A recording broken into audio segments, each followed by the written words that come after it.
The backstory? He'd always known that life was a struggle. Mike Ridger, a 30-year-old Marine, was hardened by sandstorms and bullets whizzing overhead. Life is a battle, and the losers are those who are afraid to grab fate by the throat, he liked to say. However, behind the screen of ambition and steely character lurked fears. Fear of loneliness, fear of meaninglessness, fear that his efforts would leave no trace. Duty to his country brought Mike home after 7 years of service. But instead of the warm embrace of peace, he felt like a stranger. Every sound was too loud and the city streets felt like a battlefield. To find solace, he decided to go camping in the woods, away from people. Just solitude and nature, nothing extra, he thought, not even realizing that he would soon be part of a nightmare that would change him forever. Part 1. The Call of Silence. When Mike entered the forest, he thought he would find peace here. The thick crowns of the trees swayed in the wind, and the paths led him deeper and deeper into the green thicket. He enjoyed the silence. But the farther he walked, the stranger the atmosphere became. More and more often it seemed to him that something was rustling behind him. The crowns of the trees began to thicken, and the sun hid behind the clouds, as if it did not want to be a witness to what was happening. On the 5th hour of his journey, he discovered an unusual find: an ancient metal door, half hidden under moss. It was slightly ajar, and the inside smelled cold. There were strange runes on the door, and a rusty sword lying nearby. You wouldn't see this in a tourist guidebook, Mike muttered. A strange feeling came over him, a mixture of curiosity and danger. He could have just turned around and walked away. But something inside, perhaps the same ambitious spark, pushed him toward the door. Part 2. The first step into the unknown. Mike gently pushed the door open. It creaked so loudly that the sound seemed to fill the entire forest. Beyond the threshold was a narrow hallway leading downward. "Okay, Mike, this is the worst idea you've ever had," he whispered to himself, but he had already taken a few steps forward. The walls of the corridor were covered with strange writings, glowing with a faint greenish light. The floor was becoming increasingly slippery, and the air was cold and damp. At the first turn, he almost had a stroke. The silhouette of a man suddenly appeared out of the darkness in front of him. As he got closer, however, he realized it was just a statue, ancient and cracked.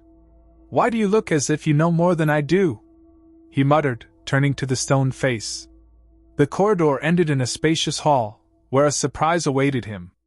The walls were decorated with murals depicting battles, sacrifices, and some mystical rituals. In the center stood a round table, and around it were 5 stone thrones. But the strangest thing was that on one of the thrones sat a man. Or rather, not quite a man. The creature raised its head, and its eyes, glistening like a liquid the color of a red sunset, pierced Mike to the heart. "Welcome, traveler," the creature said in a low voice. "You've come too far to leave." Part 3. Trials in the Dark. Mike froze in place. His instincts were screaming, "Run!" but his legs felt like they were stuck to the floor. The creature rose slowly from its throne. It was tall, with outstretched limbs and skin like faded stone. "Who are you? What is this place?" Mike squeezed out, looking straight into the creature's burning eyes. Questions? It smiled. It smiled so unnaturally that a chill ran down Mike's spine. "You'll get answers. But there's a price to pay for everything." The creature held out its hand, and the floor beneath Mike's feet cracked sharply. He fell into a deep hole, rolling on slippery stones. His flashlight, which had been hanging securely from his backpack, was now shining dimly somewhere off to the side. "Great, just great," he muttered as he rose. There was only darkness around him. Turning around, he noticed that the glowing runes had reappeared on the walls of the pit, but they were slowly changing, as if alive. And then he heard a sound. A quiet, barely perceptible whisper. "Who's there?" Mike shouted, but only his own voice echoed back. The whispering grew stronger, becoming a chorus of voices. They spoke in a language he didn't understand, but somehow Mike felt that they were addressing him. "You're weak, Mike," came a sudden voice from the darkness, this time his own. "What?" He clutched his head. All your life you've tried to prove your strength, but every step you've taken has been out of fear. Fear of being nothing. Shut up, he shouted, throwing the stone into the darkness. The voices disappeared as abruptly as they had appeared. Instead, something appeared right in front of him, a figure in a cloak with the hood down. Are you looking for a way out? The figure asked calmly, without moving. Yes. Who are you? Someone who will show you the way. If you can pay the price. What is the price? The figure slowly raised its hand, pointing to Mike's backpack. He reflexively checked its contents. There was some food, water, and a knife. Do you want this? No. I want your fear, the figure replied, its voice echoing through the cave. Mike fell silent, not knowing what to say. If you stay, you will die. But if you decide to go out, you'll have to meet the one you've been avoiding all your life. The figure disappeared and the corridor ahead lit up. Part 4. The Way to the Depths. Mike stepped into the lighted hallway, where the walls were strewn with shards of mirrors. In each of them he saw his reflection, but the reflection was strange. It moved differently, seemed distorted. What the?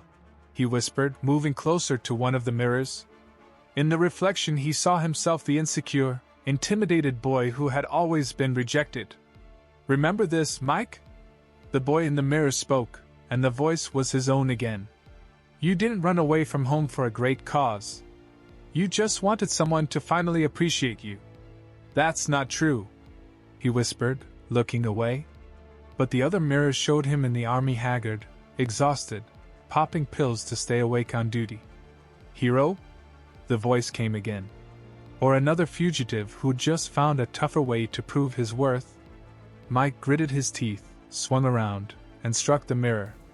It shattered into 1,000 shards, but there was a void behind it. He realized what awaited him next. He'd have to go all the way. Part 5. The Heart of the Cave. Mike walked further and further down the endless corridor. The walls gradually narrowed, pressing down on him as if the air itself was getting heavier.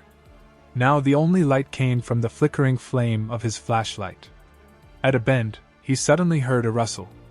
It was not a voice, not an echo, but the distinct sound of footsteps. Someone or something was following him. I'm not alone, am I? He muttered, as if hoping the sound would dissolve into silence. But the footsteps intensified. Mike turned sharply, thrusting his knife forward like he'd done in the army. His breathing quickened and his muscles tensed like strings. Show yourself, he shouted, clenching the knife so tight his knuckles turned white. The darkness in front of him stirred, and a strange creature stepped out of it. It looked human, but its body was covered with whitish, translucent skin. Its eyes shone with a soft blue light, and its long, thin fingers were claw-like. You're afraid? The creature hissed, rolling the words around as if savoring them. Who are you? Mike took a step back, trying to keep himself steady. The one who was here before you. I used to try to find answers too. The creature's voice was quiet, but there was something mesmerizing about it. You think you're special? You think you'll find a way out? Mike froze. Why are you still here? I made a choice. We all have choices. Move on if you want to. But remember, the price is what you become. The creature disappeared as suddenly as it had appeared, leaving Mike alone. The corridor ended in a huge hall. Mike stopped at the threshold, amazed at the scale. It looked like an ancient arena, its walls stretching upward, lost in darkness. In the center of the hall stood an altar surrounded by 6 statues, each depicting a creature with the face of a man, but with distorted features. On the altar lay an object that caught his eye, a strange glowing amulet that seemed to pulse with its own light. There you are, he said, his voice echoing through the hall. But as he drew closer, the figures at the altar stirred. What are you looking for, Mike? Said one of the statues, her voice deep, rumbling. You all want to scare me, he said, trying to sound confident. But I'm not afraid of anything anymore. That's a lie, the statues spoke in unison. Your fear brought you here. The altar began to glow brighter and brighter, as if responding to his words. But as Mike took another step, A scream erupted from his chest. "You're not worthy!" The hall erupted. Part 6. The Trial of the Soul. Suddenly he found himself back in the forest, but something was wrong. The trees swayed in the gusts of wind, but the shadows on the ground moved unnaturally. "Is this a dream?" he asked, looking around. But from behind the trees, another man approached him. Mike recognized him at first sight. It was himself, only younger. "Remember me?" young Mike asked, smiling. "I do. But what are you doing here?" "You are. All this time you've been trying to forget me. To erase from your mind the weak boy who was afraid of every step. But I haven't gone anywhere." Young Mike stepped closer. "Every choice you made wasn't driven by ambition, but by fear. Your success? It's just a way to convince yourself you're not weak anymore." "No. I've changed." "Have you? Prove it." A gun appeared in young Mike's hand. He held it out to his older self. "If you're really not afraid, shoot it. End the past." Mike's hand trembled as he took the gun. Part 7. Returning with the elixir. Mike stood with the gun in his hands, while the younger version of him looked at him with a defiant expression. "Shoot if you want to prove you've changed," the younger Mike uttered, his voice icy. The older Mike felt everything inside him break down. Every fear, every pain of his childhood slammed into him with such force that he could barely stand. "You don't understand," he whispered, clutching the gun. "This isn't about fear. It's about me still being human." "Human?" The younger Mike laughed, his laughter echoing. "People are weak. People betray. You're trying to be something you'll never be." Mike lowered his gun. "Maybe I'm weak. Maybe I'll never be the hero I wanted to be. But I've learned something important. Denial won't make me stronger. Acceptance is what's important." Young Mike froze, his smile gone. He took a step back, and his image began to fade like a shadow in the sunlight. "You passed the test," he said quietly, before vanishing into thin air. The world around Mike began to crumble. The trees disappeared, the altar and statues crumbled into dust. Mike found himself back in the same underground fortress. This time he stood at the exit. Light streamed through the opening, beckoning him outside. Epilogue. Elixir. Mike stepped out of the dungeon. The forest was still all around him, but it seemed less threatening now. Birds sang, and the soft light of the sun illuminated the path leading to civilization. He had found no treasure, gained no magical knowledge, but something within him had changed. The heaviness he had carried for so many years was gone. "I'm not afraid anymore," he said, looking up at the sky. He realized that the point of his journey was not to find a way out, but to face himself, to acknowledge his fears and accept them. And when he got back to town, he told his story. But no one believed him. And that was okay. Because Mike didn't need anyone else's recognition. Finale. At midnight, lying in his bed, Mike heard a whisper. "We'll meet again." His eyes snapped open abruptly. In the corner of the room, in the reflection of the mirror, he saw his young face smiling at him. And in that moment he realized, the journey had just begun.